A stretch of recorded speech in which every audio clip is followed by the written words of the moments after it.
Después de que mi esposa falleció y mis hijos me echaron de casa, yo estaba trabajando como chofer cuando recogí a un pasajero en un hospital. Un anciano entró al carro y se congeló mirándome. Me preguntó con voz temblorosa si yo era un García. Le dije que sí. Él comenzó a llorar y me dijo que buscaba a mi familia hacía 60 años. Me llevó a una oficina y abrió una caja fuerte antigua cubierta de polvo. Sus manos temblaban mientras giraba la combinación. Me dijo que mi padre había salvado su empresa de la quiebra en 1965, pero que nunca había recibido las acciones prometidas. Cuando finalmente abrió esa caja fuerte y me mostró los documentos, cuando vi la cantidad de dinero acumulada durante décadas, olvidé cómo respirar. Pero para entender por qué ese momento me destruyó y me salvó al mismo tiempo, necesito contarte cómo llegué hasta ahí, manejando un taxi a los 73 años, sin familia y sin esperanza. 6 meses antes de ese día, yo tenía una vida. No era perfecta, pero era mía. Tenía una casa pequeña, una esposa que había sido mi compañera por 45 años, y 2 hijos que creía que me querían.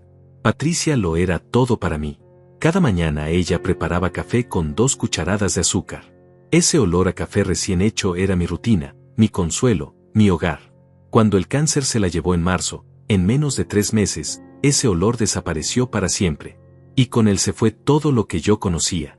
Los primeros días después del funeral fueron un borrón de dolor y silencio. La casa que antes rebosaba con su risa ahora solo tenía eco. Moisés y Emilio, mis hijos, vinieron a visitarme las primeras semanas. Trajeron comida preparada y palabras vacías. Pero yo notaba algo diferente en sus miradas.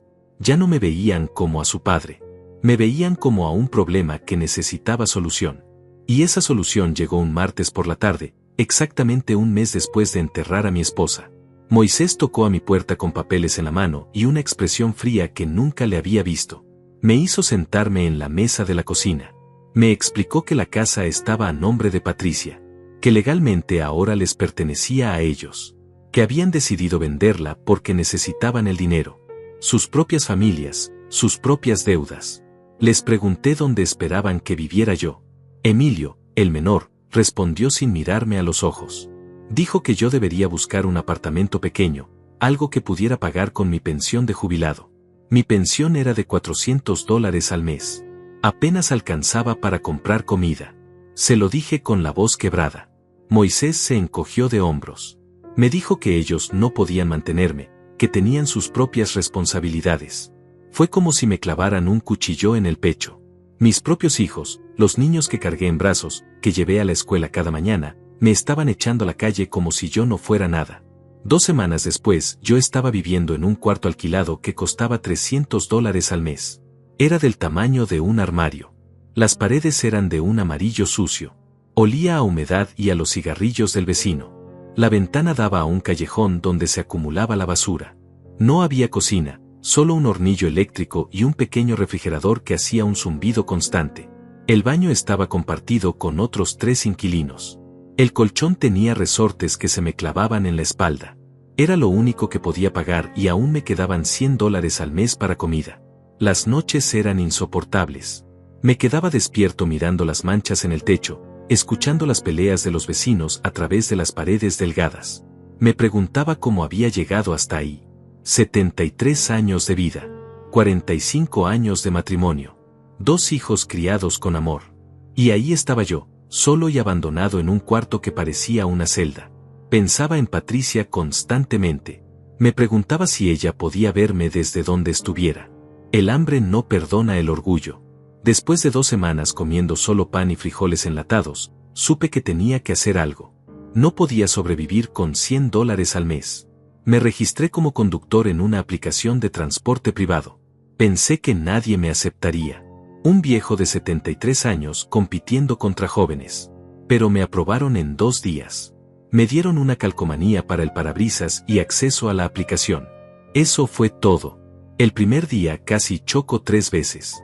Mis manos sudaban sobre el volante.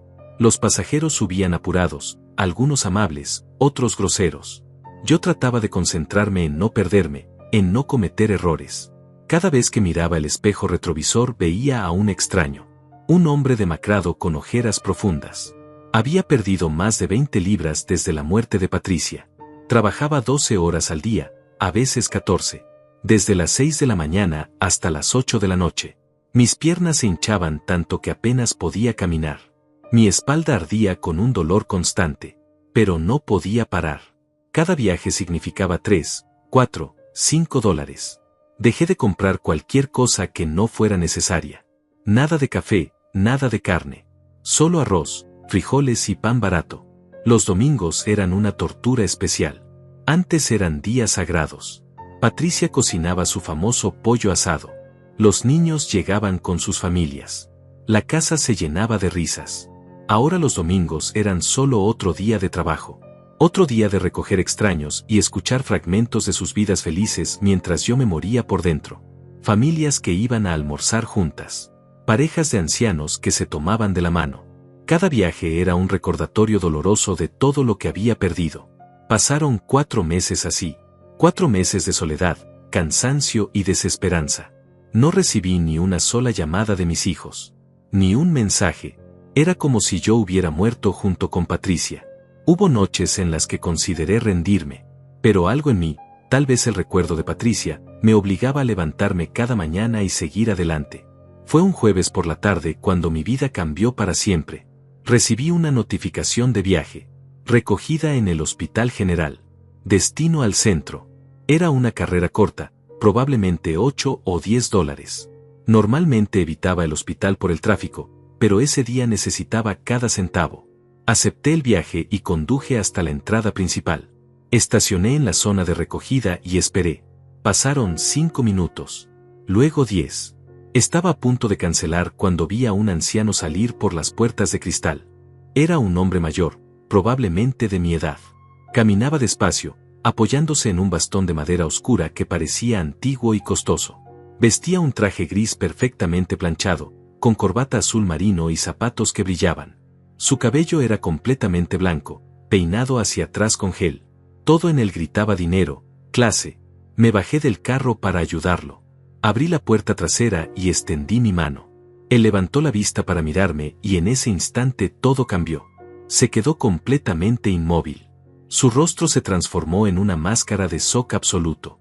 Sus ojos, de un gris claro casi transparente, se abrieron enormes.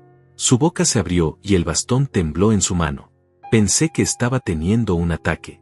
Le pregunté si se sentía bien, si necesitaba un doctor. Pero él no respondió.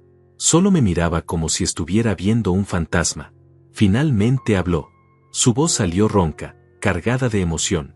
Me preguntó mi apellido. Yo estaba confundido, pero respondí. Le dije que me llamaba Leopoldo García. En el momento en que escuchó ese apellido, sus ojos se llenaron de lágrimas. Lágrimas reales que comenzaron a rodar por sus mejillas.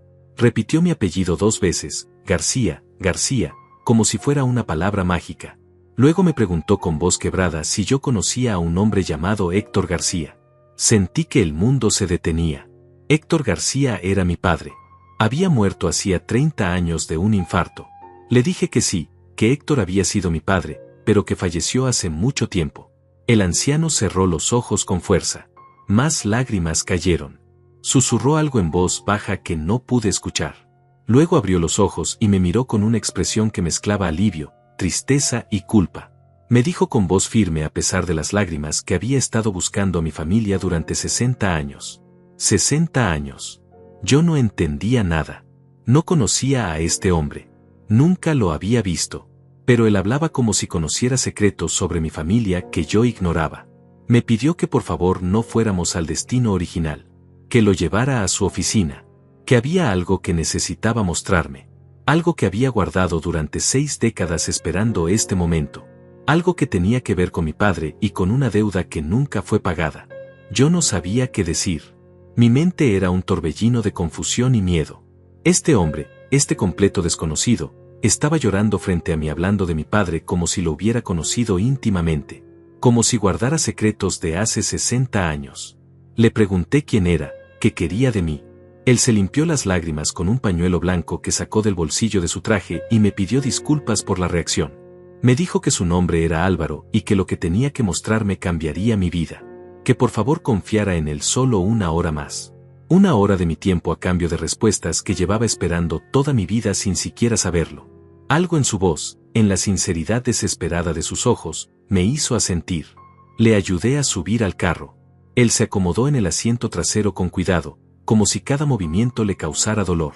Me dio una dirección en el centro de la ciudad, en la zona financiera donde estaban todos los edificios corporativos grandes. Durante el trayecto, ninguno de los dos habló. Yo miraba por el espejo retrovisor cada pocos segundos, tratando de entender qué estaba pasando. Él miraba por la ventana con expresión distante, perdido en recuerdos que yo no podía ver. El tráfico estaba pesado como siempre a esa hora. Nos tomó casi 40 minutos llegar. Finalmente me detuve frente a un edificio de 20 pisos con fachada de vidrio y acero.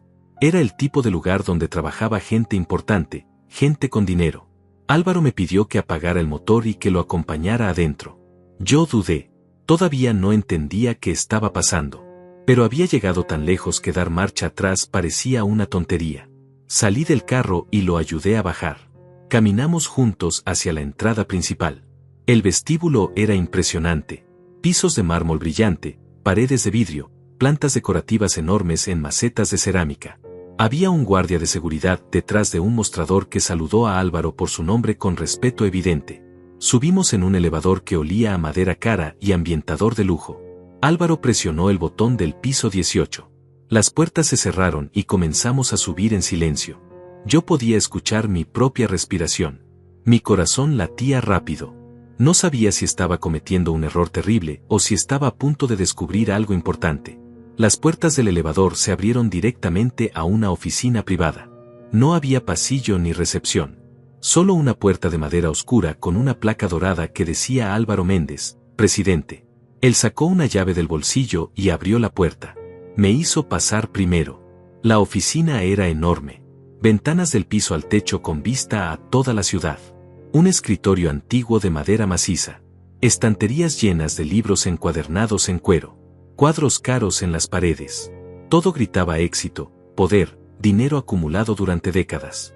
Álvaro cerró la puerta detrás de nosotros y me pidió que me sentara. Señaló un sofá de cuero café cerca de las ventanas. Yo me senté despacio, sintiéndome completamente fuera de lugar con mi ropa gastada y mis zapatos viejos. Él caminó hacia una esquina de la oficina donde había un cuadro grande, un paisaje marino en tonos azules. Lo tomó con ambas manos y lo movió hacia un lado revelando una caja fuerte empotrada en la pared. Era antigua, del tipo que se ve en películas viejas, con una perilla de combinación en el centro y pintura verde desgastada por el tiempo. Me miró antes de abrirla. Sus ojos estaban húmedos otra vez. Me dijo que lo que estaba a punto de mostrarme había esperado 60 años por este momento. Que había prometido encontrar a la familia García y cumplir una deuda que lo había perseguido toda su vida. Luego se giró hacia la caja fuerte y comenzó a girar la perilla. Izquierda, derecha, izquierda otra vez. Yo podía escuchar los clics metálicos del mecanismo. Mi respiración se había vuelto superficial. No sabía qué esperar, pero sentía que mi vida estaba a punto de cambiar de una forma que no podía comprender todavía. La puerta de la caja fuerte se abrió con un chirrido de bisagras oxidadas. Álvaro metió la mano y sacó una carpeta de cuero vieja, desgastada en las esquinas. La puso sobre su escritorio y me hizo señas para que me acercara. Yo me levanté del sofá con las piernas temblando. Caminé hacia el escritorio y me quedé parado frente a la carpeta. Él la abrió con cuidado, como si fuera algo sagrado.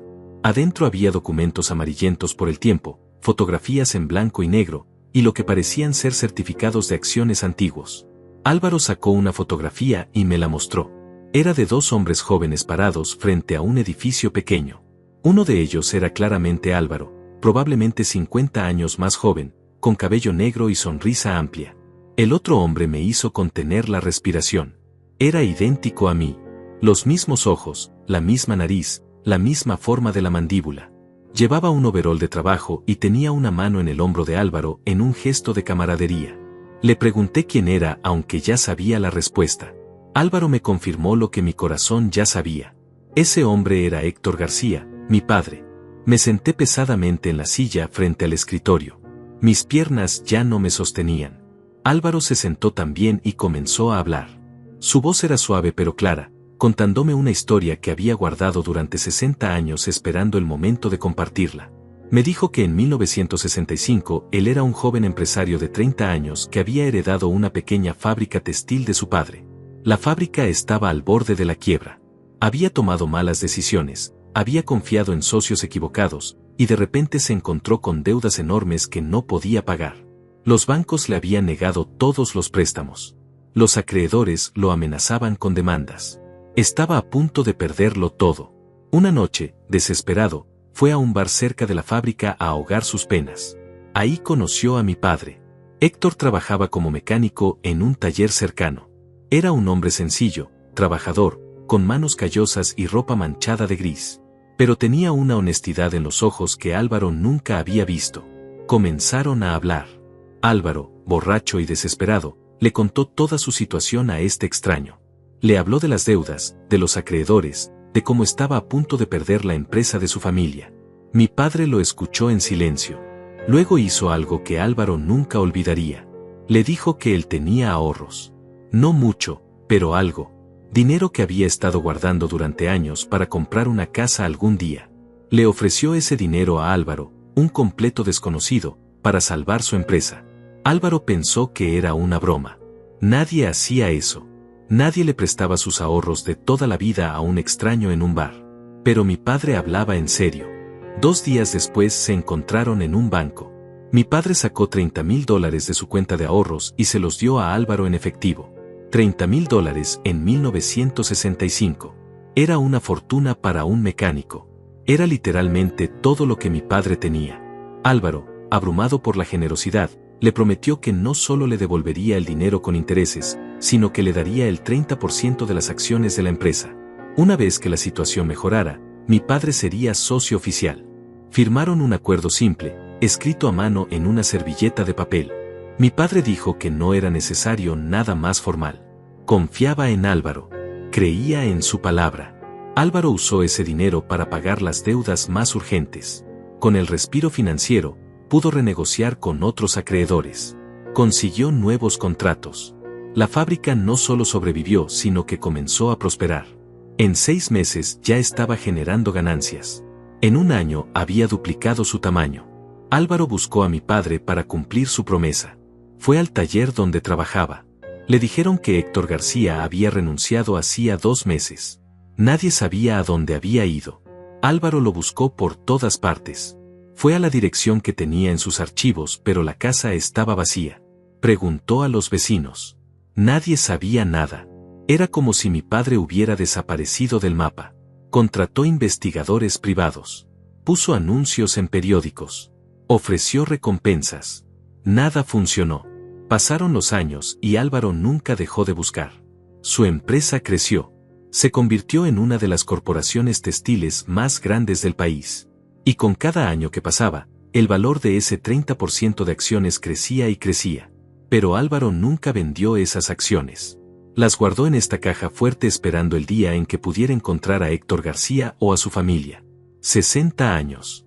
60 años buscando. Y hoy, por pura casualidad, yo había entrado a su carro. Me había visto la cara y había reconocido inmediatamente los rasgos de su viejo amigo. El hombre que le había salvado la vida cuando nadie más le dio una oportunidad. Álvaro abrió uno de los documentos frente a mí. Era un certificado de acciones a nombre de Héctor García. 30% de Méndez Textiles S.A.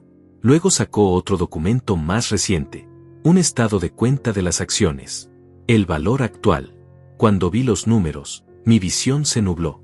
No podía ser real. No podía estar viendo lo que estaba viendo. $32 millones.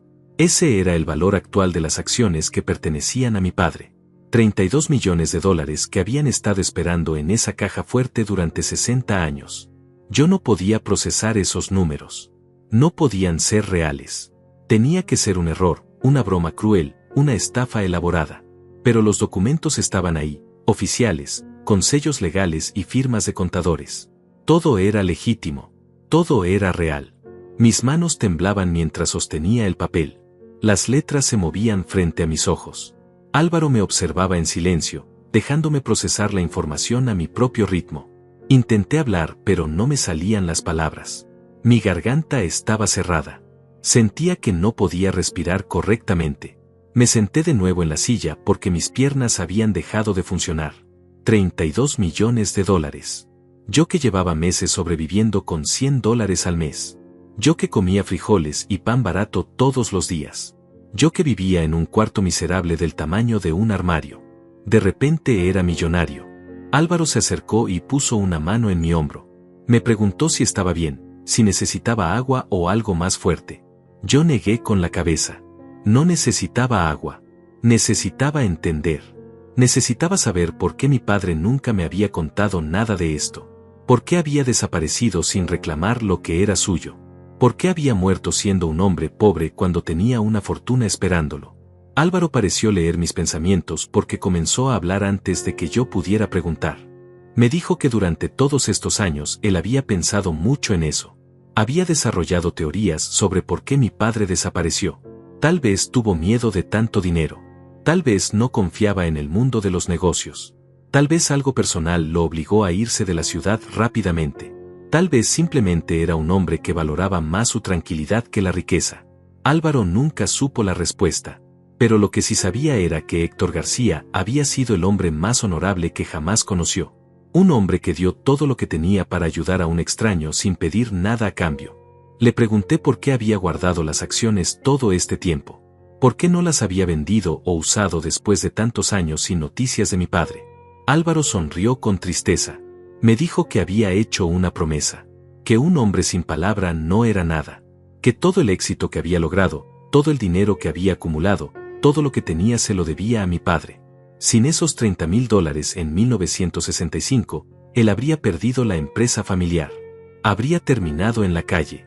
Mi padre le había dado una segunda oportunidad cuando nadie más lo hizo. La única forma de honrar eso era mantener su promesa sin importar cuánto tiempo pasara. Me mostró más documentos. Registros de dividendos que se habían acumulado año tras año. Informes financieros que mostraban el crecimiento de la empresa década tras década. Fotografías de las fábricas expandiéndose por todo el país. Álvaro había construido un imperio textil. Méndez Textiles tenía ahora 43 fábricas en 8 países. Empleaba a más de 20,000 personas. Generaba ingresos por cientos de millones de dólares al año. Y 30% de todo eso había pertenecido siempre a mi padre. Le pregunté por qué me había reconocido tan fácilmente. Habían pasado 60 años desde que vio a mi padre por última vez. Álvaro se rió suavemente. Me dijo que nunca había olvidado esa cara. Durante décadas había mirado la fotografía que me mostró al menos una vez por semana. Había memorizado cada rasgo de mi padre. Cuando me vio parado junto a su carro, fue como ver a Héctor García resucitado. Los mismos ojos, la misma estructura facial, incluso la misma forma de inclinar la cabeza. Era imposible no reconocerme. Supo inmediatamente que yo tenía que ser su hijo. Álvaro caminó hacia una ventana y miró la ciudad abajo. Me dijo que tenía 85 años. Que había estado enfermo los últimos 2. Cáncer de pulmón. Los doctores le daban tal vez 6 meses más de vida. Había perdido la esperanza de encontrar a la familia García antes de morir. Pero el destino o Dios o lo que fuera había puesto mi carro exactamente en ese lugar exactamente en ese momento. Era un milagro. La última oportunidad de cumplir la promesa que había hecho 6 décadas atrás. Se giró hacia mí con lágrimas en los ojos. Me dijo que yo no sabía cuánto peso se había quitado de encima. Que durante 60 años había cargado esa deuda como una piedra en el corazón.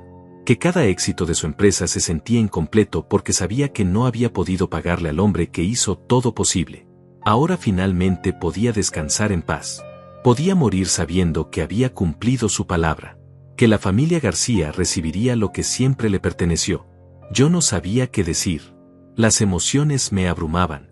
Sentía gratitud, confusión, tristeza, alegría, todo mezclado en un torbellino imposible de separar. Pensaba en mi padre. En el hombre que creí conocer. Él había sido mecánico toda su vida. Trabajó con las manos hasta que su salud se lo permitió. Vivimos siempre de forma modesta, sin lujos, pero siempre con lo necesario. Él nunca habló de esta historia. Nunca mencionó a Álvaro Méndez ni a ninguna empresa textil ni a ningún dinero que le debieran. Murió sin reclamar esta fortuna. Murió en paz, rodeado de su familia, en una cama de hospital simple. Y yo nunca supe que había sido un héroe para alguien. Le conté a Álvaro sobre mi padre, sobre cómo lo recordaba. Un hombre tranquilo, trabajador, de pocas palabras pero de carácter fuerte. Un hombre que nos enseñó a mí y a mis hermanos el valor del trabajo honesto. que siempre decía que lo más importante en la vida no era cuánto tenías, sino cómo tratábamos a los demás, que nos crió con disciplina, pero también con amor, que murió hacía 30 años sin que yo supiera que alguna vez había hecho algo tan extraordinario como salvar una empresa entera con sus ahorros de toda la vida. Álvaro escuchó atentamente. Cuando terminé de hablar, asintió lentamente. Me dijo que eso sonaba exactamente al Héctor García que él recordaba. Un hombre que no necesitaba reconocimiento ni recompensa, que hacía lo correcto simplemente porque era lo correcto, que valoraba su integridad más que cualquier cantidad de dinero. Ese tipo de hombres eran raros. Tal vez por eso había desaparecido sin reclamar las acciones. Tal vez nunca le importó la fortuna. Tal vez solo quiso ayudar a alguien en necesidad y luego seguir con su vida simple y honesta. Álvaro llamó a su secretaria por el intercomunicador.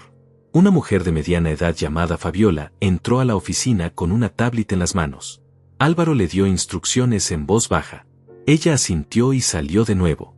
Él me explicó que estaba contactando a su equipo legal, que necesitábamos hacer una transferencia oficial de las acciones a mi nombre, que el proceso tomaría algunos días por toda la documentación requerida, pero que él se encargaría de que todo se hiciera correctamente. También me dijo que podía vender las acciones si quería, quedármelas y recibir dividendos, o cualquier combinación de ambas. Era mi decisión completamente. No podía pensar con claridad. 32 millones de dólares. La cifra seguía repitiéndose en mi mente como un disco rayado.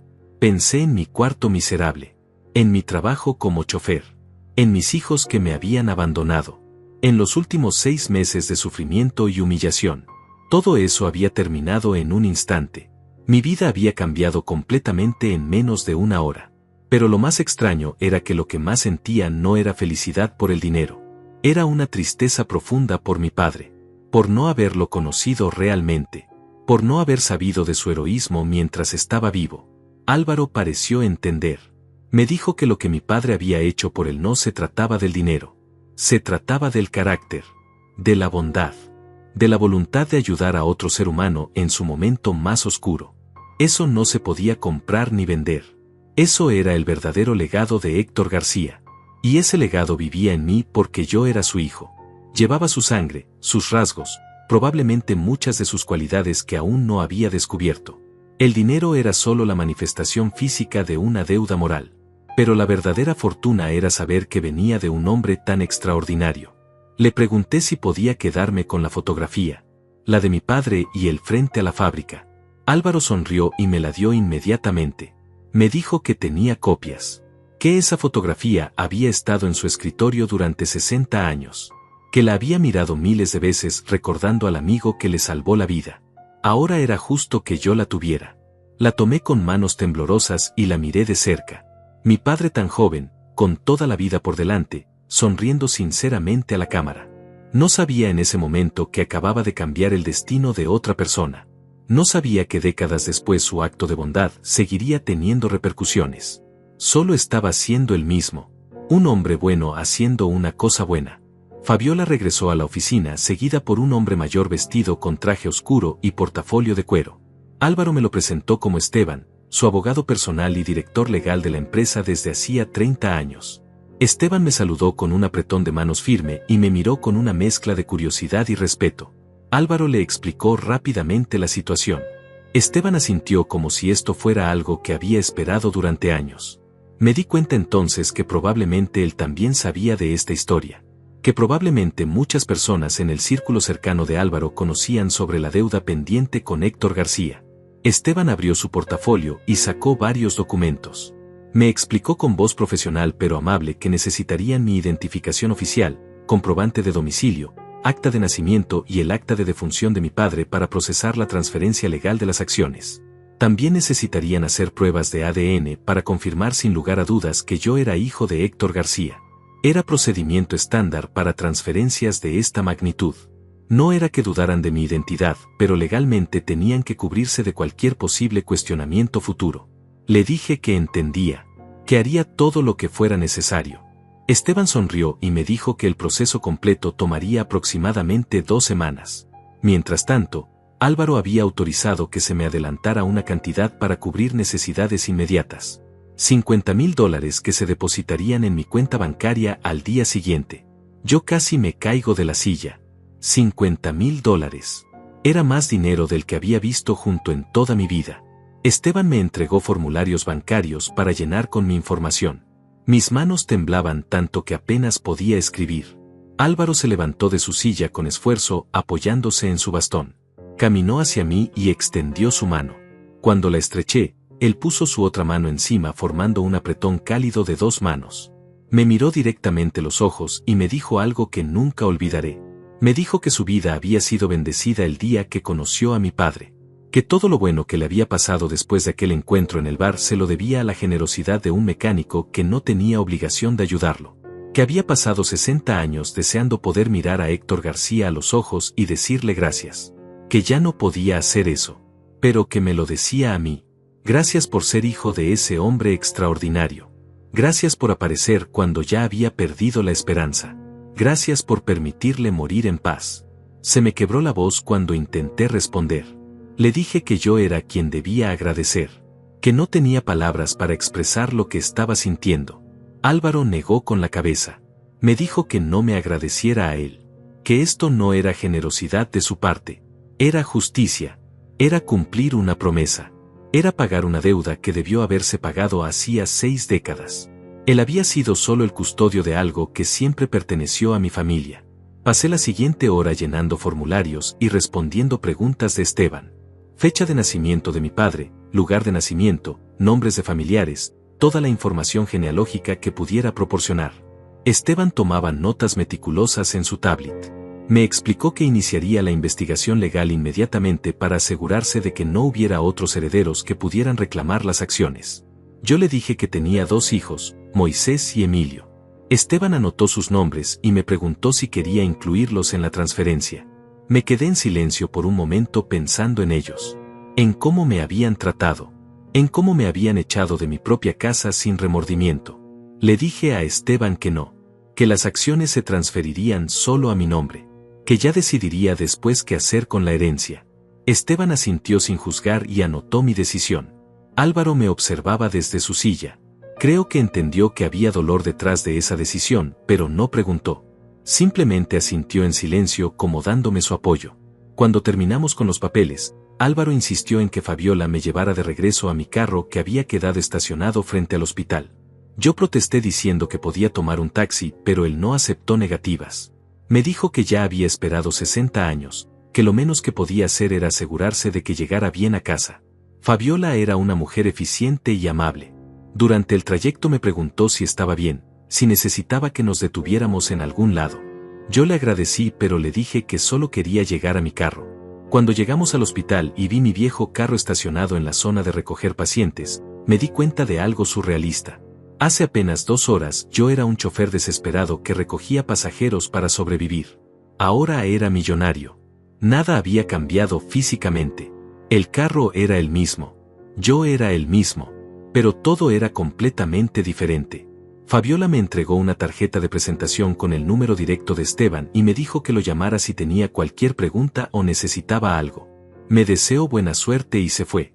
Me quedé parado junto a mi carro por varios minutos sin saber qué hacer. La gente entraba y salía del hospital. Ambulancias llegaban con sirenas. La vida seguía normal para todos menos para mí. Saqué la fotografía que Álvaro me había dado. Miré a mi padre joven y sonriente. Intenté imaginar el momento en que decidió darle todos sus ahorros a un extraño. ¿Qué pasaba por su mente? Si tuvo miedo. Si dudó. O si simplemente vio a alguien que necesitaba ayuda y actuó sin pensar demasiado porque era lo correcto. Subí al carro y me quedé sentado en el asiento del conductor con las manos en el volante. Mi teléfono sonó con notificaciones de la aplicación. Había solicitudes de viajes esperando. Personas que necesitaban transporte. Miré las notificaciones y luego miré la fotografía de mi padre. Pensé en todo lo que acababa de pasar. En Álvaro llorando al verme. En la caja fuerte antigua. En los documentos amarillentos. En los $32 millones. En mi vida miserable de los últimos meses. En mis hijos que me abandonaron. En Patricia que ya no estaba aquí para ver esto. Arranqué el motor y conduje de regreso a mi cuarto. El tráfico era denso y el sol comenzaba a ponerse. Las luces de la ciudad se encendían una por una. Pensé en cómo en unas semanas mi vida sería completamente diferente. Podría comprar una casa, un carro nuevo, ropa decente, comida de verdad. Podría dejar de trabajar. Podría vivir con dignidad el resto de mis días. Pero lo extraño era que ninguna de esas cosas me emocionaba. Lo único que sentía era un hueco profundo en el pecho. Una tristeza por mi padre. Por no haber sabido quién era realmente. Por no haber podido decirle que estaba orgulloso de él mientras vivía. Llegué a mi edificio cuando ya era de noche. Subí las escaleras hasta mi cuarto en el tercer piso. Abrí la puerta y el olor a humedad me recibió como siempre. Encendí la luz y miré alrededor. La cama deshecha. El hornillo sucio. Las paredes manchadas.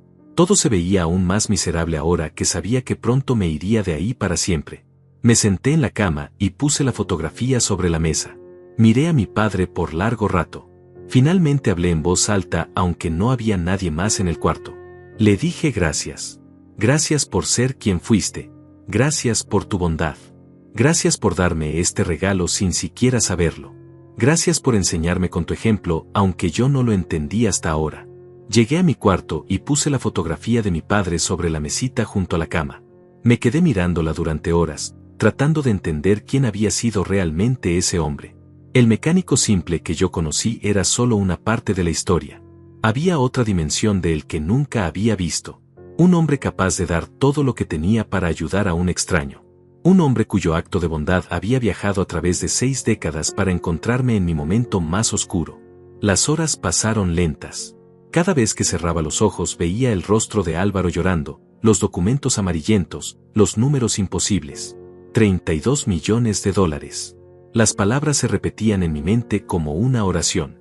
Me levanté varias veces para revisar mi billetera, para confirmar que tenía la tarjeta de Esteban, que todo había sido real y no un sueño elaborado por la desesperación. Preparé café instantáneo en el hornillo eléctrico cuando salió el sol. Sabía horrible, pero era lo único que tenía. A las 9 de la mañana llamé a Esteban. Contestó al segundo timbre con voz profesional pero amable. Me preguntó cómo estaba y si había descansado. Le dije la verdad, que apenas había dormido. Él se rió suavemente y me dijo que era completamente normal después de recibir una noticia tan impactante. Me confirmó que el adelanto de $50,000 se depositaría en mi cuenta ese mismo día antes del mediodía. Me preguntó si tenía cuenta bancaria activa.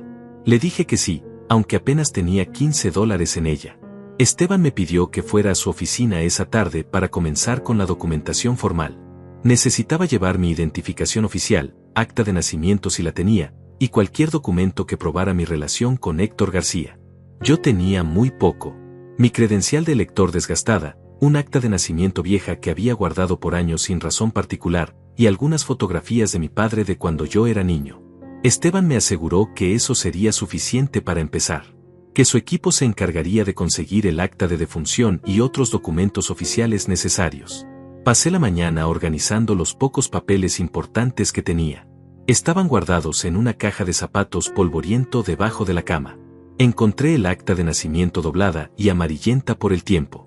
Encontré fotografías antiguas de mi infancia, de Patricia cuando era joven y hermosa, de mis hijos cuando eran bebés sonrientes. Encontré la identificación de mi padre que por alguna razón había conservado después de su muerte hacía 30 años. Al verla sentí un nudo apretarse en mi garganta. Ahí estaba él, más joven de lo que yo lo recordaba, mirando seriamente a la cámara con esos ojos que ahora veía cada mañana en mi propio reflejo. A las 11:30 mi teléfono vibró con una notificación bancaria. Un depósito de $50,000 había sido acreditado a mi cuenta. Me quedé mirando la pantalla sin poder procesar lo que veía. Actualicé la aplicación 3 veces seguidas para asegurarme de que no era un error del sistema. El dinero estaba ahí. Real. Disponible. Podía retirarlo si quería. $50,000 que hacía 24 horas me hubieran parecido una fantasía imposible de alcanzar. Salí del cuarto y caminé hasta el banco más cercano. Necesitaba verlo con mis propios ojos, confirmarlo físicamente. La sucursal estaba a 6 cuadras de distancia. Entré nervioso, sudando a pesar del aire acondicionado que soplaba fuerte. Me formé en la fila esperando mi turno. Cuando finalmente llegué a la ventanilla, le pedí a la cajera que revisara mi saldo. Ella tecleó en su computadora y luego me miró con una expresión completamente diferente a la usual. Más respetuosa. casi reverente. Me confirmó la cantidad exacta. $50.215. Los 215 eran el saldo miserable que ya tenía antes. Le pedí retirar $1,000 en efectivo. Ella procesó la transacción sin hacer preguntas y me entregó 10 billetes de $100 nuevos y crujientes. Salí del banco con ese dinero en mi billetera sintiendo que todo el mundo podía ver el cambio en mí aunque por fuera seguía siendo el mismo viejo de ropa gastada y zapatos rotos. Caminé por la calle principal observando todo con ojos nuevos. Las tiendas, los restaurantes, las personas comprando sin preocupaciones. Todo parecía diferente ahora que yo tenía dinero en el bolsillo. Entré a un restaurante que siempre había visto desde afuera, pero donde nunca había comido porque los precios eran demasiado altos para mi presupuesto. Me senté en una mesa junto a la ventana. Pedí un desayuno completo sin mirar cuánto costaba. Huevos revueltos con jamón, tocino crujiente, pan tostado con mantequilla, jugo de naranja recién exprimido, café de verdad servido en taza de porcelana. Cuando llegó la comida tuve que contener las lágrimas. Hacía meses que no comía algo así. El sabor del tocino salado, el café caliente y aromático, los huevos suaves y perfectos. Todo me supo a bendición. A dignidad recuperada. Después del desayuno caminé hasta una tienda de ropa. Necesitaba algo decente para ir a la oficina de Esteban esa tarde. No podía presentarme con la misma ropa vieja y manchada que había usado durante meses de miseria. Compré un pantalón de vestir gris oscuro, una camisa blanca limpia y planchada, zapatos negros que no estuvieran rotos ni desgastados. El total fue $180. Hace una semana ese gasto me hubiera destruido el presupuesto del mes entero. Ahora apenas lo sentí. Pagué en efectivo y salí de la tienda con las bolsas en la mano sintiendo una mezcla extraña de alivio y culpa por gastar dinero en mí mismo. Regresé a mi cuarto y me cambié de ropa. Me miré en el pequeño espejo roto que colgaba torcido de la pared húmeda. Con ropa nueva me veía diferente. Más digno, menos derrotado, menos invisible, pero seguía siendo yo. El mismo hombre que había estado viviendo en la miseria absoluta. El mismo hombre cuyos hijos lo abandonaron sin mirar atrás. Ropa nueva no cambiaba el dolor. Pero era un comienzo.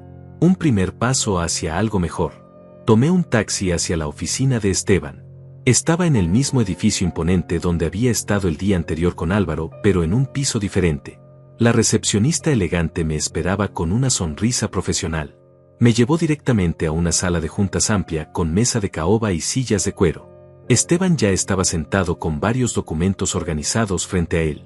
Me saludó calurosamente como si fuéramos viejos amigos y me hizo sentar en la silla principal. Pasamos las siguientes 2 horas revisando papeles interminables. Él me explicó cada documento con paciencia antes de que lo firmara. Declaraciones juradas. Formularios de identificación oficial. Autorizaciones para investigaciones genealógicas exhaustivas. Consentimientos para pruebas de ADN. Todo tenía que ser perfecto y legal para que nadie pudiera cuestionar mi derecho a las acciones en el futuro. Un técnico médico llegó a media tarde para tomar mi muestra de ADN. Fue rápido e indoloro. Un hisopo frotado en el interior de mi mejilla durante 30 segundos y listo. Esteban me explicó que compararían mi ADN con muestras que obtendrían de registros médicos antiguos de mi padre.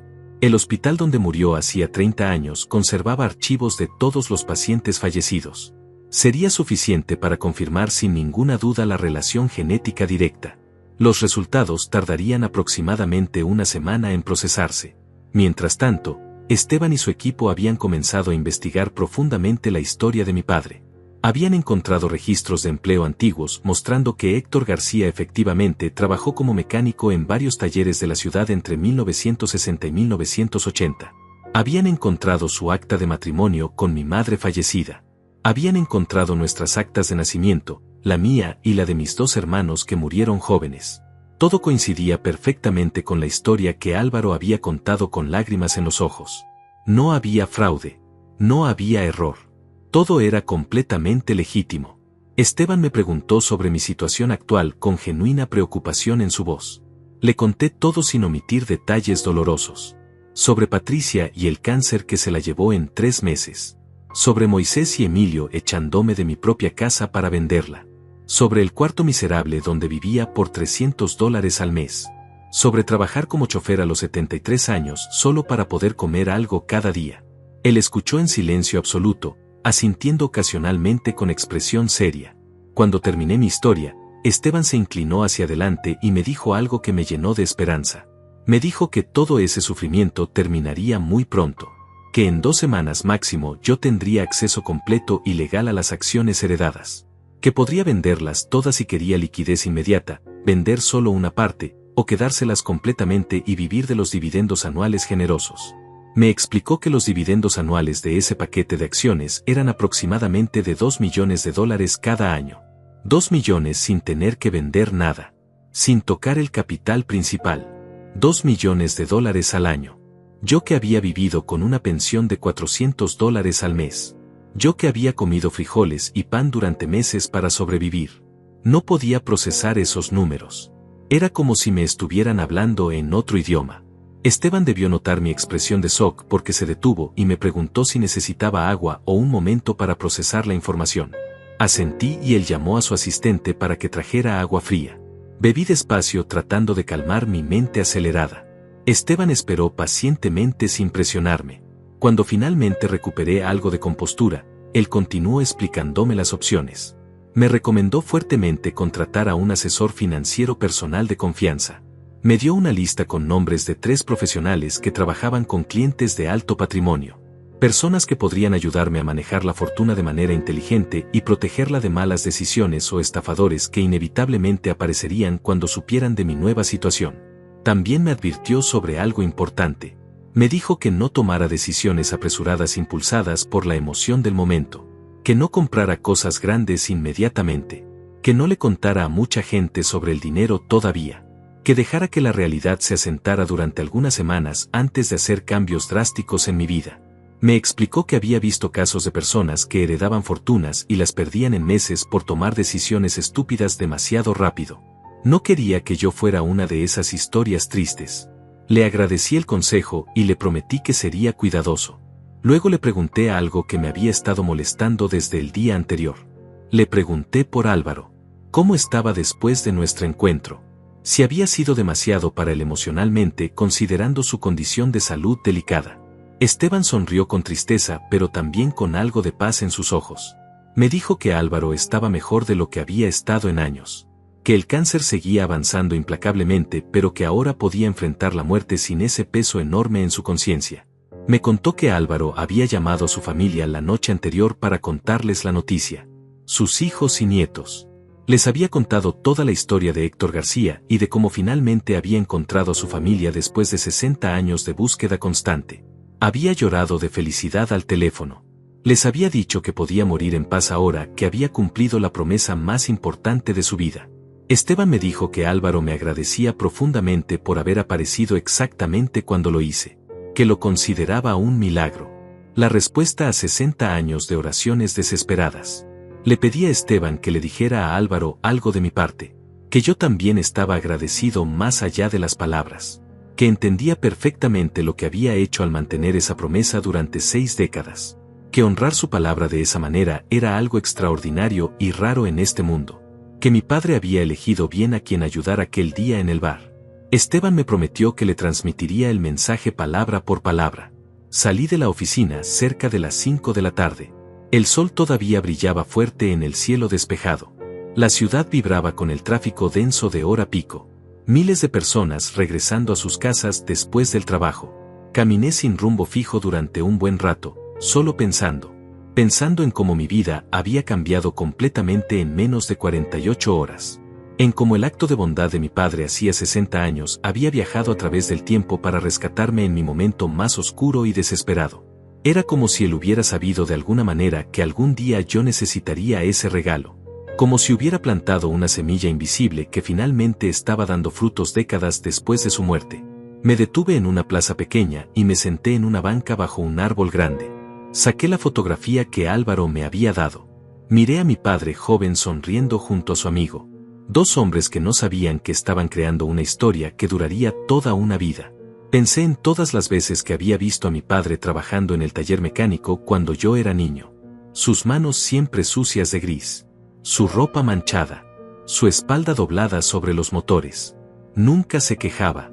Nunca hablaba de sacrificios. Simplemente hacía su trabajo día tras día con dignidad silenciosa. Ahora entendía que ese hombre humilde había sido capaz de una generosidad tan grande que había salvado la vida de otra persona. Y nunca alardeó de ello. Nunca lo mencionó. Simplemente siguió viviendo su vida simple y honesta. Me pregunté por qué nunca había reclamado las acciones. ¿Por qué desapareció sin buscar lo que legalmente era suyo? Álvaro había especulado que tal vez tuvo miedo del dinero, que tal vez algo personal lo obligó a irse de la ciudad rápidamente. Pero yo conocía a mi padre mejor que eso. Creo que simplemente no le importaba la fortuna. Había ayudado a Álvaro porque era lo correcto, no porque esperaba una recompensa. Y cuando vio que Álvaro estaba bien y que la empresa prosperaba, probablemente sintió que su trabajo estaba hecho. El dinero nunca fue el punto para él. Eso me hizo reflexionar sobre mí mismo, sobre qué tipo de hombre era yo comparado con mi padre. Había pasado los últimos meses sintiéndome víctima, culpando a mis hijos, quejándome de mi suerte, hundiéndome en la autocompasión. Pero mi padre había enfrentado dificultades con gracia y generosidad. Había dado cuando no tenía que dar. Había ayudado cuando podría haber mirado hacia otro lado. Ese era el verdadero legado que me dejaba. No el dinero. El ejemplo de cómo vivir con honor. El sol comenzó a ponerse pintando el cielo de naranja y púrpura. Me levanté de la banca y caminé de regreso hacia mi cuarto. Por última vez subí esas escaleras desgastadas. Por última vez abrí esa puerta que daba a mi prisión temporal. Miré alrededor el cuarto miserable. La cama hundida. Las paredes manchadas. El hornillo sucio. En 2 semanas estaría fuera de ahí para siempre. Pero curiosamente ya no sentía odio por ese lugar. Había sido mi refugio cuando no tenía nada más. Me había mantenido vivo durante los meses más oscuros. Me senté en la cama y volví a mirar la fotografía de mi padre. Le hablé en voz alta aunque sabía que no podía escucharme. Le dije que finalmente entendía, que había vivido toda mi vida sin saber quién era realmente, que me había dado un regalo que iba más allá del dinero. Me había mostrado que la verdadera riqueza está en cómo tratamos a los demás, en la bondad que dejamos en el mundo, en las promesas que mantenemos incluso cuando nadie nos está mirando. Le prometí que intentaría ser digno de su legado, que usaría este regalo de manera que lo hiciera sentir orgulloso. Esa noche dormí mejor que en meses. No porque sabía que era rico, sino porque finalmente entendía algo importante sobre mi vida y sobre el hombre que me dio la vida. Soñé con mi padre joven trabajando en el taller. En el sueño él se giraba hacia mí y sonreía. No decía nada. Solo sonreía con esa expresión tranquila que siempre tuvo, como si supiera un secreto que el resto del mundo ignoraba. Los días siguientes pasaron en una nebulosa extraña. Yo seguía viviendo en el mismo cuarto miserable, pero ahora con $50,000 en mi cuenta bancaria. Seguía siendo la misma persona, pero todo había cambiado internamente. Me sentía diferente. Caminaba diferente. Ya no arrastraba los pies con la cabeza agachada. Miraba al frente con algo que no había sentido en meses. Esperanza. Dignidad recuperada. Un futuro que valía la pena vivir. Esteban me llamaba cada 2 días para mantenerme informado del progreso. Los resultados de ADN habían llegado. Confirmación positiva al 99.9% de que yo era hijo biológico de Héctor García. Los documentos legales estaban siendo procesados por notarios y autoridades correspondientes. Todo avanzaba según lo planeado. En una semana más, tal vez 10 días, las acciones estarían oficialmente transferidas a mi nombre. Entonces podría decidir qué hacer con ellas. Pasé esos días pensando mucho. Caminaba por la ciudad durante horas reflexionando sobre mi vida, sobre las decisiones que había tomado, sobre las personas que había sido, sobre quién quería ser con esta segunda oportunidad que la vida me estaba dando. Pensaba constantemente en mis hijos, en Moisés y Emilio, en cómo me habían tratado. Parte de mí quería llamarlos y restregarles en la cara mi nueva fortuna, mostrarles que me había ido bien a pesar de haberme abandonado. Pero otra parte más sabia sabía que eso sería mezquino y pequeño. No era lo que mi padre hubiera hecho. Una tarde, casi 2 semanas después de conocer a Álvaro, Esteban me llamó con noticias. Su voz sonaba seria, pero con un tono de tristeza que me hizo temer lo peor. Me dijo que Álvaro había fallecido esa mañana, pacíficamente, en su casa rodeado de su familia. El cáncer finalmente lo había vencido. Pero Esteban me aseguró que Álvaro había muerto feliz. Había cumplido su promesa. Había encontrado a la familia García. Había pagado su deuda. Sus últimas palabras habían sido de gratitud hacia mi padre y hacia mí por aparecer cuando lo hice. Colgué el teléfono y lloré.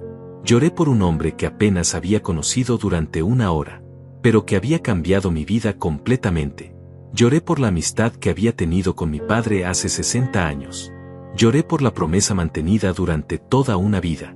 Lloré por la bondad que todavía existía en este mundo a pesar de todo. Álvaro Méndez había sido un hombre extraordinario. Y yo había tenido el privilegio de conocerlo, aunque fuera brevemente antes de que partiera. 3 días después, Esteban me citó en su oficina para la transferencia final. Llegué temprano vestido con la ropa que había comprado semanas atrás. La recepcionista me llevó a la misma sala de juntas donde habíamos trabajado antes. Esteban estaba ahí con otros 2 abogados y una notaria pública. Sobre la mesa había una pila de documentos perfectamente organizados. Todo estaba listo. Solo faltaba mi firma en los lugares indicados. Pasamos 1 hora firmando papeles. Mi mano temblaba ligeramente con cada firma. La notaria verificaba mi identificación constantemente. Los abogados explicaban cada documento antes de que lo firmara. Actas de transferencia de propiedad. Certificados de acciones actualizados. Documentos fiscales. Autorizaciones bancarias. Era abrumador, pero Esteban me guiaba pacientemente a través de cada paso del proceso. Finalmente todo estuvo terminado. Los documentos firmados. Las copias certificadas. Todo legal y oficial. Esteban me entregó una carpeta de cuero gruesa con todos mis documentos originales. Me dijo que oficialmente yo era ahora dueño del 30% de Méndez Textiles, uno de los accionistas principales de una de las corporaciones textiles más grandes del país. Me explicó que la junta directiva querría reunirse conmigo pronto para presentarse formalmente, que podría asistir a las reuniones de accionistas si quería o nombrar un representante, que tendría voz y voto en decisiones importantes de la empresa. Pero lo más importante era que tenía opciones. Podía vender las acciones inmediatamente. Varios compradores ya habían expresado interés en adquirirlas. El valor de mercado actual era de $32 millones, pero probablemente podría negociar más. O podía mantener las acciones y recibir los dividendos anuales que ya me había mencionado. $2 millones cada año sin tocar el capital principal. O podía hacer una combinación. Vender una parte para tener liquidez inmediata y mantener el resto para ingresos pasivos a largo plazo. Le dije a Esteban que necesitaba tiempo para pensar, que era demasiado grande la decisión para tomarla de manera impulsiva. Él estuvo completamente de acuerdo. Me recomendó nuevamente contactar a uno de los asesores financieros de su lista, que ellos podrían ayudarme a estructurar un plan inteligente basado en mis necesidades y objetivos de vida. Le prometí que lo haría. Salí de la oficina con la carpeta de cuero bajo el brazo sintiendo el peso de lo que contenía. No el peso físico sino el peso emocional. Esos papeles representaban la culminación de una historia que comenzó 60 años atrás. Representaban el sacrificio de mi padre. La gratitud de Álvaro. Una promesa mantenida a través de décadas. Y ahora todo eso descansaba en mis manos. Era mi responsabilidad honrar ese legado. Caminé hasta un parque cercano y me senté en una banca. Abrí la carpeta y miré los documentos.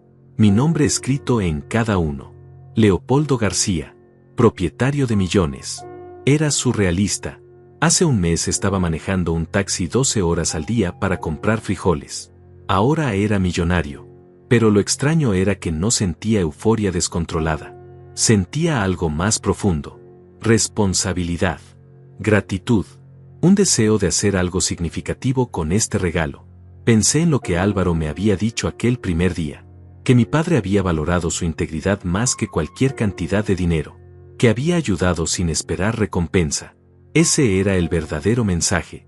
El dinero era importante, claro. Me daría seguridad y comodidad por el resto de mi vida. Pero lo realmente valioso era el ejemplo que mi padre había dejado. La lección sobre cómo vivir con honor y bondad incluso cuando nadie está mirando. Saqué mi teléfono y miré los contactos. Ahí estaban los nombres de Moisés y Emilio. Mis dedos se quedaron suspendidos sobre la pantalla. Podría llamarlos. Contarles todo. Parte de mí quería ver sus reacciones. Ver si se arrepentían de cómo me habían tratado. Ver si de repente querían ser mis hijos nuevamente ahora que tenía dinero. Pero guardé el teléfono. No era el momento. Primero necesitaba decidir qué tipo de hombre quería ser con esta nueva vida. Si quería ser alguien que usaba el dinero para vengarse y crear división, o alguien que lo usaba para sanar y crear algo bueno. Recordé algo que Patricia solía decir, que la verdadera medida de una persona no es cómo se comporta cuando tiene todo, sino cómo se comporta cuando lo ha perdido todo. Yo había perdido todo. Había tocado fondo. Había vivido en la miseria y la desesperación. Ahora que subía de nuevo, tenía una decisión que tomar. Podía convertirme en alguien amargado y vengativo, o podía convertirme en alguien mejor, alguien digno del legado de mi padre. El sol comenzaba a ponerse cuando finalmente me levanté de la banca. Guardé la carpeta cuidadosamente en mi mochila vieja. Caminé de regreso hacia mi cuarto por última vez. Mañana comenzaría a buscar un lugar nuevo para vivir. Algo digno. Algo que reflejara mi nueva realidad. Pero esta noche dormiría una última vez en ese cuarto que me había mantenido vivo durante los meses más oscuros. Como despedida. Como cierre de un capítulo doloroso pero necesario de mi vida. A la mañana siguiente desperté temprano con una claridad mental que no había sentido en años. Sabía exactamente qué necesitaba hacer. Primero, salir de ese cuarto miserable. Segundo, contactar a uno de los asesores financieros que Esteban me había recomendado. Tercero, y lo más difícil, decidir qué hacer con mis hijos. Pero eso vendría después. Primero necesitaba establecer mi nueva vida sobre bases sólidas. Llamé al primer asesor de la lista. Un hombre llamado Roberto Sandoval con 30 años de experiencia manejando patrimonios grandes. Su asistente me dio cita para esa misma tarde. Luego busqué en internet apartamentos en alquiler en zonas decentes de la ciudad. Encontré uno amueblado de 2 habitaciones en un edificio moderno con seguridad. Costaba $1,200 al mes. Hace 2 meses ese precio me hubiera parecido imposible. Ahora era perfectamente razonable. Llamé al propietario y acordamos vernos al día siguiente. La reunión con Roberto fue reveladora. Era un hombre de unos 50 años, calvo, con lentes y una manera de hablar clara y directa que me gustó inmediatamente. No usaba lenguaje complicado ni trataba de impresionarme con términos técnicos. Me habló como a un ser humano inteligente. Le conté toda mi historia desde el principio. Patricia, mis hijos, el cuarto miserable, Álvaro, las acciones, todo. Roberto escuchó sin interrumpir. Cuando terminé, se reclinó en su silla y pensó por un momento antes de hablar. Me dijo que tenía 2 opciones principales. La primera era vender todas las acciones inmediatamente. Eso me daría aproximadamente $32 millones en efectivo. Con una inversión conservadora y diversificada, podría vivir cómodamente el resto de mi vida con un ingreso anual de aproximadamente $1,5 millones sin tocar el capital principal. La segunda opción era mantener las acciones y vivir de los dividendos anuales de $2 millones. El beneficio era que el valor de las acciones seguiría creciendo con el tiempo. Me recomendó una tercera opción que era un híbrido. Vender el 50% de las acciones para tener 16 millones en liquidez inmediata. Invertir 10 millones de manera conservadora para generar ingresos pasivos. Guardar 6 millones como reserva de emergencia y para gastos importantes. Y mantener el otro 50% de las acciones para seguir recibiendo dividendos anuales de $1 millón. De esa manera tendría lo mejor de ambos mundos. Seguridad financiera inmediata, pero también crecimiento a largo plazo. La propuesta tenía sentido perfecto. Le dije que procediera con ese plan. Roberto comenzó a explicarme los pasos siguientes. Contactaría a los compradores potenciales de las acciones. Negociaría el mejor precio posible. Estructuraría las inversiones en una cartera diversificada de bonos, fondos indexados y bienes raíces. Todo diseñado para minimizar riesgos mientras generaba ingresos constantes. Me dijo que el proceso tomaría aproximadamente un mes para completarse totalmente.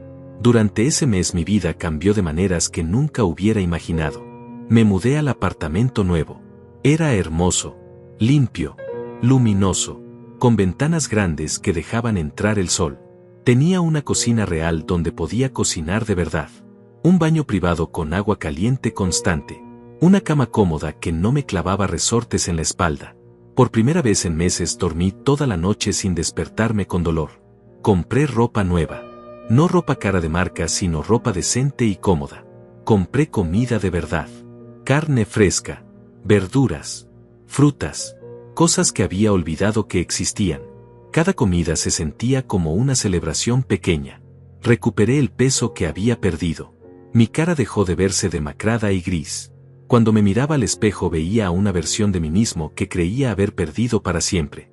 Pero con cada pequeño lujo que me permitía, pensaba en mis hijos. Moisés y Emilio no sabían nada de mi nueva situación. Seguían pensando que yo era un viejo pobre manejando taxi para sobrevivir. Parte de mí quería mantenerlo así, dejarlos en su ignorancia.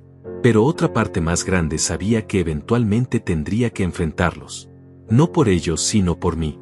Para cerrar ese capítulo doloroso de alguna manera. Una tarde recibí una llamada inesperada. Era Emilio, mi hijo menor. Su voz sonaba incómoda y forzada. Me preguntó cómo estaba. Fue la primera vez que me llamaba en 4 meses. Le dije que estaba bien. Hubo un silencio largo. Luego me dijo que él y Moisés habían estado hablando. Que tal vez habían sido demasiado duros conmigo. Que querían invitarme a cenar para hablar. Mi corazón dio un vuelco. Quería creer que era sincero. Que realmente se habían arrepentido. Pero algo en su tono me hizo dudar. Acepté la invitación. Acordamos encontrarnos en un restaurante al día siguiente. Colgué el teléfono con sentimientos encontrados. Esperanza mezclada con cinismo. Quería que mis hijos me quisieran por quien era y no por lo que tenía. Decidí no mencionar nada sobre el dinero en esa cena. Quería ver sus verdaderas intenciones primero. Llegué al restaurante 10 minutos temprano. Era un lugar modesto de comida mexicana que solíamos visitar cuando ellos eran niños.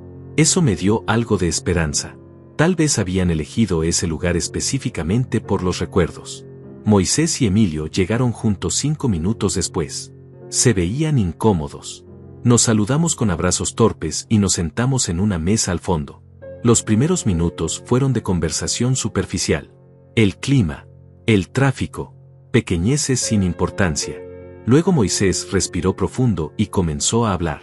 Me dijo que habían estado pensando mucho. Que tal vez habían actuado precipitadamente después de la muerte de mamá. Que entendían que había sido difícil para mí también. Emilio asintió agregando que sentían algo de culpa por cómo habían manejado la situación de la casa. Esperé. Sabía que venía algo más. Y llegó. Moisés dijo que habían pensado en una solución. Que si yo necesitaba un lugar donde vivir, ellos podrían rentarme el cuarto de servicio en la casa de Emilio. Por $350 al mes. Podrían ayudarme así. Sería mejor que donde estaba ahora seguramente. Emilio agregó rápidamente que por supuesto tendría que ayudar con algunas tareas domésticas. Nada pesado. Solo cosas ligeras como cuidar el jardín o lavar el carro ocasionalmente. Sentí algo frío instalarse en mi pecho. Ahí estaba. No era arrepentimiento real. No era amor filial. Era culpa conveniente mezclada con la posibilidad de tener mano de obra barata. Me estaban ofreciendo vivir en un cuarto de servicio como empleado doméstico de mi propio hijo. Pensaban que estaban siendo generosos. Que me estaban haciendo un favor enorme. Los miré a ambos. Vi sus caras expectantes. Esperaban gratitud. Esperaban que me deshiciera en agradecimiento por su oferta magnánima.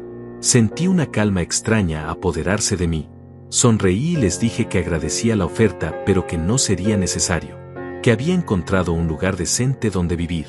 Moisés frunció el ceño preguntando cómo podía pagarlo con mi pensión. Le dije simplemente que había tenido suerte. Que las cosas habían mejorado para mí recientemente. Emilio preguntó qué quería decir con eso. Si había ganado la lotería o algo así. Se rió como si fuera un chiste imposible. Yo no me reí. Les dije con voz tranquila que había descubierto algo sobre su abuelo Héctor. Algo que nunca supimos. Algo que había cambiado mi vida completamente. Sus expresiones cambiaron de condescendencia a curiosidad. Moisés preguntó de qué estaba hablando. Y entonces comencé a contarles la historia. La historia de Álvaro. Del bar en 1965. De los $30,000. De las acciones guardadas durante 60 años. De los $32 millones que ahora eran míos. El silencio que siguió a mis palabras fue absoluto. Moisés y Emilio me miraban con las bocas abiertas, incapaces de procesar lo que acababan de escuchar. $32 millones. Las palabras flotaban en el aire entre nosotros como algo imposible. Emilio fue el primero en hablar, su voz salió temblorosa preguntando si estaba bromeando. Le dije que no, que era completamente real, que tenía todos los documentos legales que lo probaban.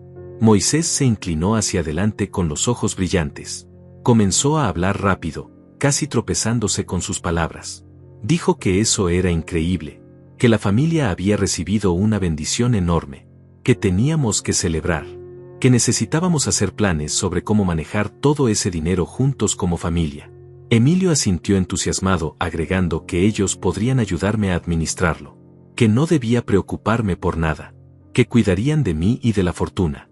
Los observé hablar cada vez más rápido, haciendo planes, sugiriendo inversiones, calculando mentalmente cuánto les tocaría. Y sentí una tristeza profunda en mi corazón. No tristeza por mí sino por ellos. Por lo que se habían convertido.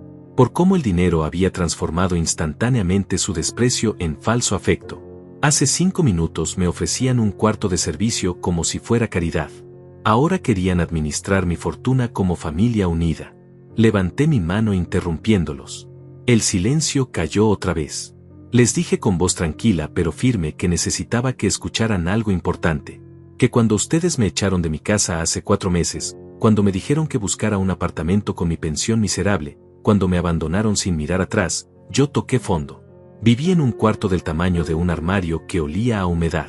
Comí frijoles y pan durante meses porque era lo único que podía pagar. Trabajé 12 horas al día como chofer a los 73 años solo para sobrevivir. Les dije que en todo ese tiempo, en esos 4 meses de sufrimiento absoluto, no recibí ni una sola llamada de ustedes. Ni un mensaje preguntando cómo estaba. Ni siquiera en el cumpleaños de su madre que pasó 2 meses después de su muerte. Nada. Silencio total. Me habían borrado de sus vidas como si nunca hubiera existido. Como si 40 años de ser su padre no significaran absolutamente nada. Moisés intentó interrumpir pero yo continué. Les dije que hoy, cuando me llamaron después de 4 meses, yo tenía esperanza. Esperanza estúpida de que tal vez se habían arrepentido genuinamente. Que tal vez me extrañaban. Que tal vez querían a su padre de vuelta. Pero no. Me ofrecieron un cuarto de servicio a cambio de trabajo doméstico. Como si yo fuera un empleado y no su padre. Como si eso fuera generosidad y no humillación adicional. Emilio comenzó a tartamudear excusas. Que yo no entendía. Que ellos habían tenido buenas intenciones. Que era difícil para todos. Levanté mi mano otra vez deteniéndolo. Les dije que lo entendía perfectamente. Que las acciones hablan más claro que las palabras. Y sus acciones durante los últimos 4 meses me habían mostrado exactamente quiénes eran realmente. Moisés cambió de táctica. Su voz se volvió suplicante. Dijo que habían cometido errores. Que eran humanos. Que merecían una segunda oportunidad. Que éramos familia y la familia se perdonaba. Yo asentí lentamente. Les dije que tenía razón. Que la familia debería perdonarse. Pero que el perdón no significaba olvidar. Ni significaba pretender que nada había pasado. El verdadero perdón requería reconocimiento genuino del daño causado y cambio real de comportamiento. Les dije que no los odiaba. Que probablemente con tiempo podría perdonarlos. Pero que ahora mismo necesitaba distancia. Necesitaba construir mi nueva vida sin la toxicidad de relaciones basadas en interés material. Les dije que no verían un centavo de ese dinero. Que era mi herencia de mi padre. Que yo decidiría qué hacer con ella. Y que mi decisión no incluía recompensarlos por abandonarme en mi momento más vulnerable. Las caras de mis hijos se transformaron. La máscara de arrepentimiento cayó revelando furia debajo. Moisés golpeó la mesa con la palma abierta, haciendo saltar los cubiertos. Dijo que era injusto, que ellos eran mis hijos, que tenían derecho a parte de esa herencia, que legalmente podrían pelear por ella. Yo me mantuve calmado. Les dije que legalmente no tenían ningún derecho, que las acciones estaban a mi nombre exclusivamente, que mis abogados ya se habían asegurado de eso, que podían intentar demandar si querían, pero solo perderían dinero en honorarios legales. Emilio intentó un enfoque diferente. Voz suave y ojos húmedos. Dijo que lamentaba todo, que si pudiera regresar el tiempo lo haría diferente, que me amaba y que el dinero no importaba. Solo quería recuperar a su padre. Yo quería creerle. Dios sabe cuánto quería creerle. Pero había aprendido algo importante en estos meses de sufrimiento. Que las palabras son fáciles. Que las acciones muestran la verdad. Y sus acciones durante 4 meses habían sido de abandono total. Me levanté de la mesa. Saqué mi billetera y dejé suficiente dinero para cubrir mi parte de la cuenta que nunca ordenamos. Les dije que esperaba que algún día entendieran. Que lo que mi padre me enseñó con su ejemplo no fue sobre acumular riqueza, sino sobre vivir con integridad. Sobre ayudar a otros sin esperar recompensa. Sobre mantener promesas incluso cuando nadie está mirando. Ese era el verdadero legado que había recibido. El dinero era solo un símbolo de algo mucho más grande. Les dije que las puertas no estaban cerradas para siempre.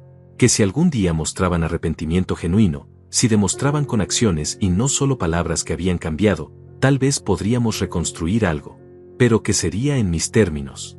No por obligación ni por dinero, sino porque genuinamente querían tener una relación real conmigo. Salí del restaurante sin mirar atrás.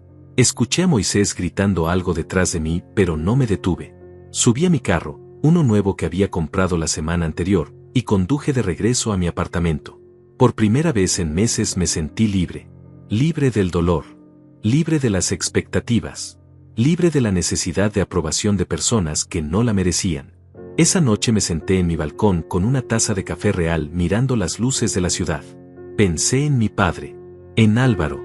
En la promesa mantenida durante 60 años. En cómo un acto de bondad puede viajar a través del tiempo creando ondas que tocan vidas décadas después. Mi padre nunca supo que su generosidad eventualmente me salvaría. Pero lo hizo. Y ahora era mi turno de decidir qué haría con ese regalo. Decidí crear una fundación en nombre de mi padre. Héctor García Foundation. Dedicada a ayudar a personas mayores en situaciones de necesidad. Personas como yo había sido hace apenas meses. Sin hogar. Sin esperanza. Abandonadas por sus familias. Les daríamos vivienda digna. Comida. Atención médica. Pero sobre todo dignidad. Porque había aprendido que perder la dignidad duele más que perder el dinero. No todo el dinero iría a la fundación. Viviría cómodamente. Viajaría.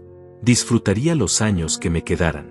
Pero una parte significativa se dedicaría a continuar el legado de bondad que mi padre comenzó hace 60 años en un bar cuando le dio todo a un extraño sin pensarlo 2 veces. Algunas deudas son demasiado grandes para pagarlas solo con dinero. Pero a veces el dinero es la única forma que queda de decir gracias. Gracias papá por enseñarme que la verdadera riqueza no está en lo que acumulas sino en lo que das.